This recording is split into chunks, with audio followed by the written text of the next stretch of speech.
IT Real Talk bersama PT Sterling Tulus Cemerlang. Ngobrolin pengalaman nyata di dunia IT bareng narasumber-narasumber yang kompeten. Oke, selamat pagi teman-teman semuanya. Jumpa lagi di podcast IT Real Talk bersama Sterling Tulus Cemerlang. Kali ini kita akan membahas tentang konsultan. Apa sih konsultan? Apa sih implementator? Apa sih bedanya gitu ya?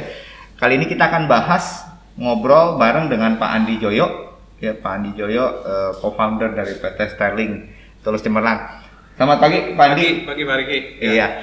Hari ini kita ini topik yang mungkin menarik ya Pak Andi buat beberapa. Menarik sekali. Iya, karena makin banyak sekarang yang sebenarnya dari dulu pada bilangnya enak nih jadi konsultan gitu kan, menarik di konsultan, ya. Ketemu sama orang-orang gitu kan, dapat ilmu-ilmu baru, istilahnya diskusi gitu kan. Yes. Nah tapi di satu sisi ada juga yang istilahnya implementator gitu kan. Yes. Nah kita pengen ngobrol dikit nih Pak Andi, sebenarnya apa sih konsultan itu? Siapa sih konsultan itu Pak Andi? Gitu, mungkin bisa share dikit Pak Andi. Nah menarik sekali jadi topik hari ini ya teman-teman ya. Kebetulan kita di Sterling juga katanya kan kita konsultan SAP gitu ya, karena Sterling sendiri partner dengan SAP, partner juga dengan UiPath. Di video dan podcast sebelumnya kita juga sudah bahas dengan teman-teman SAP Indonesia dan teman-teman UiPath. Nah jadi kita ngelihat kita sering diskusi nih. Jadi kita punya tim menyebut diri konsultan gitu ya. Terus junior konsultan, senior konsultan gitu kan. Sebenarnya konsultan tuh nggak ada sekolahnya nih Pak Riki. Kalau dipikir-pikir nggak ada. Kan kalau misalnya sekolah kan ada kan. MM, Master Management gitu kan. Jadi ada sertifikasinya lah ya istilahnya. Tapi rasanya apalagi di Indonesia konsultan, sertifikasi seorang konsultan tuh masih susah gitu ya. Masih, kalaupun ada asosiasi mungkin saya nggak tahu, nggak pernah dengar saya. Di luar negeri mungkin ada juga peserta yang mungkin nggak terlalu banyak. Tapi intinya konsultan ini kita menyebut diri konsultan, sebenarnya kita sendiri juga nggak tahu nih konsultan itu apa. Kalau saya sarjana komputer ya berarti ya saya ahlinya komputer begitu kan. Tapi kalau saya konsultan komputer tuh artinya apa ya? Nah jadi itu kadang-kadang membuat kita juga di Sterling berdiskusi kan ya. Nah ada diskusi yang menarik. Bahwa definisi yang menarik tuh seorang konsultan apa sih? Nah dia bilang kalau kita lihat definisi secara umum ya, jadi seseorang yang menyediakan servis ya atau jasa secara profesional dia bilang. Nah walaupun kita bisa diskusi lagi lah profesional nggak profesional tuh apa gitu ya. Nah jadi sebenarnya konsultan itu seseorang yang menyediakan advice atau jasa secara profesional. Itu sih sebenarnya. Nah, yang kita harus tekankan. Nah, nanti kita bisa ngobrol lagi nih, profesionalnya tuh gimana profesionalnya ya, gitu kan? Profesional apa gitu kan? Betul. Nah, apa tolak ukurnya kan? Ukurannya seperti apa? Nah, gitu. Itu dia. Apalagi dengan perkembangan digital dan media sekarang, kayak kita nih ya, kita bagi-bagi advice, bagi-bagi ilmu gratis. Nah, apakah itu disebut konsultan? Nah, iya benar. Nah, kalau kita bagi-bagi gratis disebut konsultan, kita nggak ada kehidupan dong ya, berarti kan. Jadi artinya apakah kalau orang yang memberikan advice gratis bisa disebut sebagai konsultan juga, gitu ya? Karena kan memang pada akhirnya advice-nya itu harus yang profesional. Profesional tuh artinya kalau kita melihat yang applicable gitu ya. Nah dan semakin kemari memang semakin banyak sih terus terang orang-orang yang profesional itu membagikan advice-nya dengan gratis. Tentunya advice itu buat mereka mungkin bukan sesuatu yang sulit. Tapi buat orang lain mungkin itu sesuatu yang wah banget banget. Ya. Nah itu kira-kira in general mungkin jadi bahan pemikiran kita sama-sama. Terutama di Sterling kita juga mikirin juga nih ya, bahwa kita juga nggak pengen tim kita menyebut diri konsultan tapi tidak bisa memberikan solusi gitu ya. Iya betul. Nah memang kalau sebagai konsultan ya namanya juga dari kata-katanya aja konsultan berarti kita saling berkonsultasi lah istilahnya gitu kan. Berarti bukan cuma sekedar kita nanya Pak Andi kasih advice gitu kan, tapi ternyata nggak applicable, jadinya kan problem ya. Seperti itu ya. Nah sebenarnya kan Pak Andi Nah, ada definisi yang menarik lagi nih Pak Riki sebenarnya. Ada orang yang bilang bahwa konsultan itu ahli, ya ahli tadi pasti kan melakukan sesuatu dengan profesional. Dan ahlinya mungkin tidak di satu bidang ya, di banyak bidang gitu ya. Kalau misalnya kita di SAP ya kita ahlinya di SAP. Betul. Dan juga kita di UiPath gitu ya, di robotik. Ya udah kita ahlinya di situ. Jadi kita konsultan itu. Nah, tapi poinnya adalah dia disebut konsultan karena dia bekerja sama nih dengan si klien dalam hal ini. Atau si customernya lah ya, atau siapa saja partnernya dia bekerja sama untuk apa nih Pak? Dia disebut konsultan. Untuk memperbaiki keadaan kliennya. Memperbaiki keadaan kliennya. Jadi kalau misalnya saya cuman kasih advice, tapi advice itu tidak relevan sama klien itu, dia tidak memperbaiki keadaannya dia, ya percuma juga. Nggak berguna jadinya buat si klien itu. Nah, jadi intinya bekerja secara profesional itu seorang konsultan itu dengan keahliannya itu dia memperbaiki keadaan si kliennya. Oke. Ya, harus bisa mengimprove keadaan si kliennya. Nah, kira-kira begitu sih katanya nih. Nah, berarti kan kalau kayak tadi tuh Pak Andi bilang sarjana komputer kita bisa kasih advice gitu kan. Tapi belum tentu, bukan berarti karena dia punya sarjana itu dia berarti langsung jadi konsultan misalnya. Kan kayak kita di company ya yang big five gitu lah ya Pak Andi ya. Kan kita sering lihat dengar, wah dia konsultan nih. Yep. Di PT ini dia konsultan nih, di PT itu. Yes. Itu mungkin berarti belum tentu juga bahwa dia sebagai konsultan sebenarnya ya. Belum tentu. Nah itu yang tadi itu. Apa sih kita jaminannya seseorang itu menyebut diri konsultan? Nggak pernah ada sertifikasinya, gitu ya. Kecuali memang sertifikasi teknis. Misalnya udah ujian SAP lulus sertifikasi. Nah dia bisa disebut konsultan SAP karena dia sudah lulus ujian SAP. Misalnya, ya kan? Tapi kan seorang konsultan SAP tidak semudah dia cuma lulus dari sisi teknis SAP. Tapi kalau dia tidak bisa ngobrol sama si customernya, nggak ngerti customernya maunya apa, tetap aja SAP-nya nggak bisa digunakan sama customernya. Jadi kan faktornya, misalnya dalam konteks kita bicara konsultan dalam konteks software ya. Nah, dalam konteks software ya, kita kan tidak semata-mata hanya mengerti atau memahami secara expert produk, tapi kan bagaimana berkomunikasi, bagaimana kita menjelaskan, bagaimana kita mengerti kemauannya si customer, skill yang harus dipunyai oleh si konsultannya ya. Benar. Jadi kalau kita bicara khususnya di podcast ini karena khususnya IT, kita bicara mengenai konsultan IT, menurut kita di Sterling selalu kita diskusinya jadi banyak faktor yang harus dipelajarin. Yang kadang-kadang pada saat seseorang menyebut diri konsultan karena dia lulus ujian SAP aja, ya mungkin nggak 100% bener ya. Saya nggak bilang salah juga, ya tetap juga harus expert di bidangnya gitu ya. Jadi beda ya antara konsultan dengan implementer. Istilahnya kalau misalkan kayak implementer itu istilahnya implementer SAP gitu kan. Itu kan suka ada yang bilang kayak gitu kan, saya butuh nih implementer sistem, implementer SAP gitu Itu pasti beda ya Pak. Nah jadi kadang-kadang kita sering dengar kayak begitu, bahkan kita nggak bisa bedain sendiri. Ya kan, kita sering juga kan, Pak Andi implementer SAP ya gitu. Pak Andi konsultan SAP ya. Nah saya juga bingung sih. Iya kadang-kadang jadi dua-duanya. Tapi sebenarnya kalau kita pikir-pikir lagi nih Pak Riki, kita ngobrol-ngobrol lagi dan melihat ya, kalau kita kembali ke tadi definisi yang kita pinjam dari orang-orang lain itu, yang menarik kan si konsultan harus improve kondisi kliennya. Jadi kalau kita bilang kita konsultan SAP, kita harus mengimprove kondisi si klien kita. Nah pada saat kita pengen improve dia, apakah ada hubungannya sama SAP secara produk teknis? Belum tentu, karena si klien mungkin cuma bilangnya gini, Pak, laporan saya keuangan telat mulu Pak, 2 bulan. Stok saya ngacau mulu Pak di gudang. Dia tidak peduli dengan produk SAP-nya. Cuman SAP-nya itu kita gunakan untuk membantu nge-solve dia punya problem. Nah, jadi kalau kita kembali ke definisi itu ya berarti itu pekerjaan konsultan. Istilahnya bahkan kalau kita berpikir ekstrim, bisa aja produknya yang lain, gitu ya.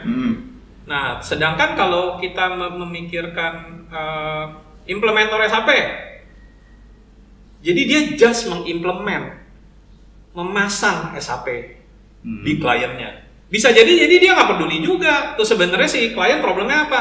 Pokoknya saya pasang SAP-nya. Pasang selesai, beres. Iya, selesai saya jago, bisa jalan SAP-nya. Apakah dia improve kondisi kliennya? Belum tentu. Karena tujuan dia adalah yang penting SAP-nya jalan. Contoh simple lainnya mungkin seperti ini ya Pak. Kalau antara implementer sama konsultan itu bedanya pada suatu ketika si klien nanya, tolong dong integrasikan saya atau tolong dong bikinin enhancement buat di sistem saya. Kalau sisi implementer mungkin sifatnya oke, kamu mau apa? Oke, saya bikinin gitu ya. Benar. Tapi kalau dari sisi konsultan dia gali lebih dalam ya biasanya Persis. Kenapa kamu mau seperti itu? Persis. Ya kan? Terus efeknya nanti begini, dia bantu menjelaskan. Jadi karena kalau yang saya tangkap, koreksi kalau saya salah ya Pak Andi ya. Jadi karena jangan sampai nanti kejebak istilahnya. Apa yang dia request ternyata tuh ada imbas ke bagian lain, ada efek kemana-mana gitu ya berarti ya Pak. Benar. Jadi benar banget itu contohnya tuh, Pak. Kita sering nemuin kan, bahkan kadang-kadang si klien sendiri sebenarnya nggak tahu. Sebenarnya real problemnya dia apa. Jadi dia cuma minta di ujungnya doang. Pak, saya minta fungsi bisa melakukan misalnya Bapak di SAP bisa pakai batch number nggak, gitu kan? Nah dia langsung tuh jamak tuh batch number sekarang udah jamak. Bisa batch number nggak? Dia langsung nanya. Nah sebagai seorang implementer saya cuma jawab bisa gitu. Karena di sistemnya ada gitu, selesai. Tapi kalau kita mau bicara consulting, kita ngegali kenapa Pak kamu butuh batch number. Nah karena kita pengen tahu sebenarnya dia painnya apa, problem dia apa kan. Oh karena selama ini Pak kalau customer komplain hasil produksinya saya nggak bisa nih monitor. Flashback. Iya, sekarang kita nggak punya serial number. Oke, kalau gitu. Nah, sekarang kita pakai serial number ya Pak. Nah, kalau dengan serial number ini Bapak perlu FIFO nggak keluarnya? Yang masuk duluan, barangnya harus keluar duluan. Nah, jadi, oh iya Pak, saya perlu Pak. Ada nggak Pak expirednya Pak? Tanggal expirednya. Betul. Nah, disitulah si konsultan itu memberikan expertise-nya, memberikan advice-nya, sehingga dia bisa mengimprove. Padahal tadinya belum tentu si klien berpikir tentang expired, dia cuma mikirnya ada nggak batch number gitu kan? Supaya traceback doang awalnya. Kalau sebagai implementer nggak salah kalau ditanya, saya butuh batch number, ada nggak batch numbernya? Ada, implement aja, sudah. Dia bahkan tidak tahu problemnya sebenarnya apa si klien. Oke. Yang penting klien mau apa, saya kasih. Sebenarnya ada contoh lain yang saya pernah dengar dari seseorang yang cukup expert. Sama seperti kita di rumah bocor nih keran air. Ya, waktu kita bocor keran air, kita panggil orang. Pipa. Iya, tukang pipa. Pak, gantiin dong Pak, pipanya Pak. Ini kerannya bocor Pak. Udah sering nih Pak, 2-3 kali udah bocor. Nah, sebagai seorang implementer, diimplement sama dia. Ya, pasang aja pipanya, 3 bulan dia datang lagi. Nah, tapi sebagai seorang konsultan, dia lihat, ini sebenarnya bukan di pipa nih problemnya. Jangan-jangan Bapak punya pompanya terlalu besar. Jebol. Jadi dia jebol terus, iya. Nah, jadi dia nyari sumber source-nya. That is sebenarnya yang harus dikerjain sama si konsultan. Tidak sekedar kliennya minta ya sudah dikasih aja. Saya nggak bilang salah sih, ya kan. Tapi ya tergantung kebutuhan teman-teman. Ya kalau sometimes nggak tuntas juga jadinya soal kayak gitu. Dan balik lagi kadang-kadang nggak semua klien atau customer kita mengerti sebenarnya permasalahan utamanya ada di mana. Sekali lagi saya juga nggak ngomong bahwa semua orang nggak ngerti ya. Tapi ada baiknya pada saat kita berkonsultasi kita bicaranya tidak ujungnya doang supaya konteksnya kita nyambung. Kita tahu asal muasalnya. Sebenarnya problem yang utamanya di mana sehingga bisa kita improve. Tujuannya kan itu kan. Tujuannya itu. Nah, jadi Pak, sebenarnya ada tips nggak sih Pak, gimana caranya menjadi konsultan yang baik? Karena ya tadi yang kayak Pak Andi bilang, nggak ada tuh ilmunya, nggak ada tuh mata kuliahnya. Even jujur aja nih Pak Andi, apa yang kita pelajarin selama kuliah, selama sekolah, itu paling cuma berapa persen kan Pak Andi yang kepakai sebenarnya. Iya kan? Itu mungkin permasalahan lain ya, bagaimana kita di Indonesia belum matching antara pendidikan dengan kehidupan nyata. Kehidupan nyata kita bilang. Kayak kita kehidupan nyata nih ya. Kita real talk. Memang suka-sukanya lah istilahnya gitu kan. Nah, kira-kira apa sih Pak Andi? Karena kan suka ya banyak yang bilang, enak jadi konsultan gitu kan. Gajinya gede lu. kesannya kayaknya wah pintar banget deh konsultan gitu kan. Oke, itu pertanyaan menarik dan memang untuk membentuk seorang konsultan sendiri kan butuh waktu ya. Dalam konteks kita balik lagi contoh ya, kita tahu sendiri di Sterling sendiri kita untuk seseorang bisa berdiskusi dengan klien, bisa ngobrol dengan baik, kadang-kadang dia mesti ikut 2 project, 3 project, 4 project, baru dia bisa mengerti produk dan mengerti klien, mengerti bisnis proses klien. Nah, cuma mungkin tipsnya jadi gini sih. Pertama pasti kita harus ngertiin kondisi klien, terlepas dari ilmu kita SAP lah, ilmu kita apapun yang lain ya. Tapi pertama pasti kita harus mengerti kondisinya dulu, ya kan. Nanti mau di apply apa ya biarin belakangan. Yang penting painnya dia apa gitu kan, konteksnya dia apa. Jadi kita bisa ngasih solusi yang sesuai. Nah, kadang-kadang dalam kasus tertentu bahkan kita harus punya, bukannya cuma sekedar mengerti kondisinya dia, kita mesti punya empati juga terhadap problemnya dia. Jadi kita dengerin problemnya. Nah, kita empati, Pak, iya saya ngelembur tiap hari Pak, sampai jam segini, misalnya contoh kayak gitu. Nah, jadi saya harus ngelembur nih, tiap hari Pak ngerjain accounting. Nah, kita empati, waduh kasihan juga ya. Nah, dengan begitu kita akan terpancing buat mikirin solusi supaya dia nggak ngelembur, contohnya begitu. Contohnya begitu, misalnya itu hal-hal yang berhubungan dengan pribadi kehidupannya ya, bukannya soal perusahaan terus kan, memasang sistem kan bukannya improve perusahaan tapi improve pribadi juga. Nah, yang terakhir itu seorang konsultan yang paling penting menurut saya adalah selain kita mendengarkan dan mengerti, punya empati. Nah, yang paling penting adalah kita seorang konsultan ya, sebenarnya teman-teman bisa ngecek ke diri sendiri. Dan ini juga yang harus Bapak Ibu kalau sedang mencari konsultan nih sekarang sebenarnya. Apakah dia punya habit untuk improvement?